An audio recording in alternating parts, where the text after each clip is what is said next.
Today we're headed behind the walls of the Wight County Museum. The museum is located in the former Bank of Smithfield, which was built in 1913, and it was chartered in 1891 with an operating capital of a little bit more than $17,000. It opened on this same spot, and it was a major hub of financial activity in the town. It was a two-story brick building, and it also housed the post office.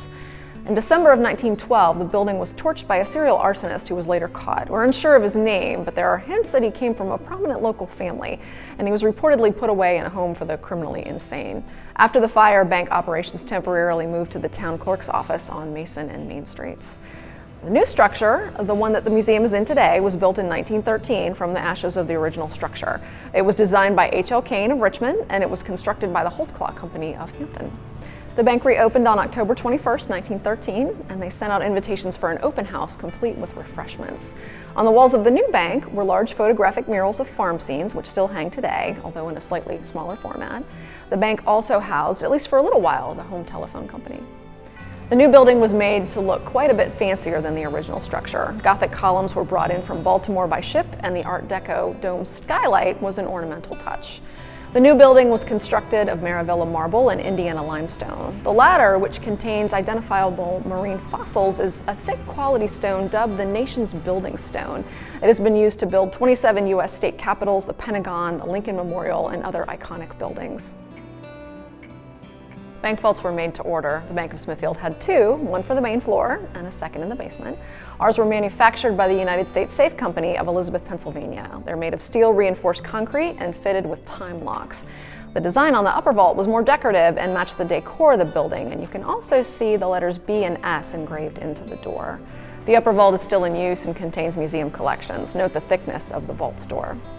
As we venture inside the upstairs vault, you can see that we technically have a third vault in the building. It is the vault from the first Bank of Smithfield. Presumably, it was too heavy to remove from the site when the new bank was constructed.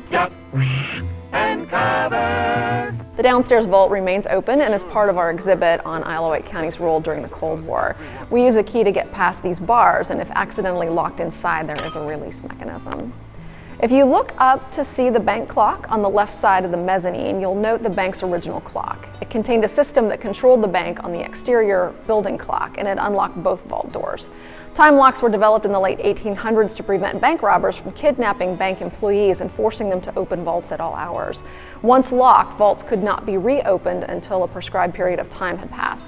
The Bank of Smithfield never experienced a robbery. Today, the clock on the front of the building still functions, and believe it or not, it runs on a single D-cell battery.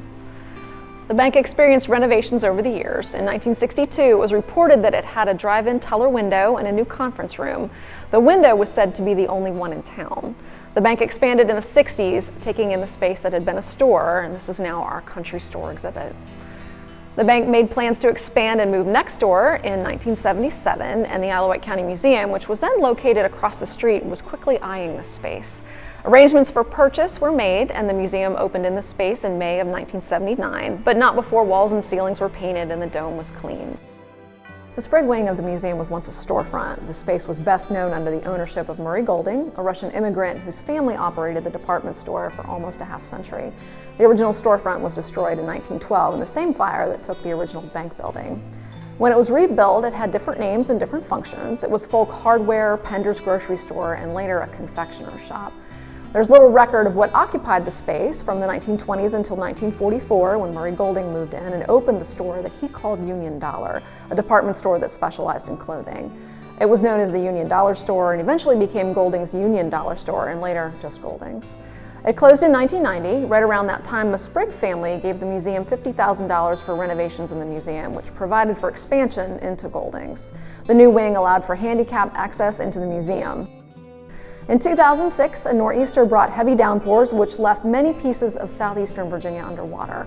The museum's basement was flooded. Much of the building structure was damaged, and the collection suffered damage as well. The community donated many hours to assist with cleanup, storage, and conservation.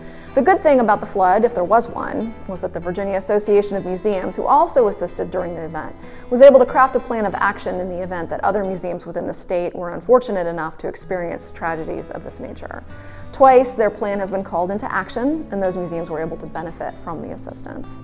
All that being said, the museum is stronger today and thriving. Not only does the museum contain, preserve, and document Isle-Wight County's history from pre-settlement to the present, but it's also a wonderful community landmark which features some amazing history of its own.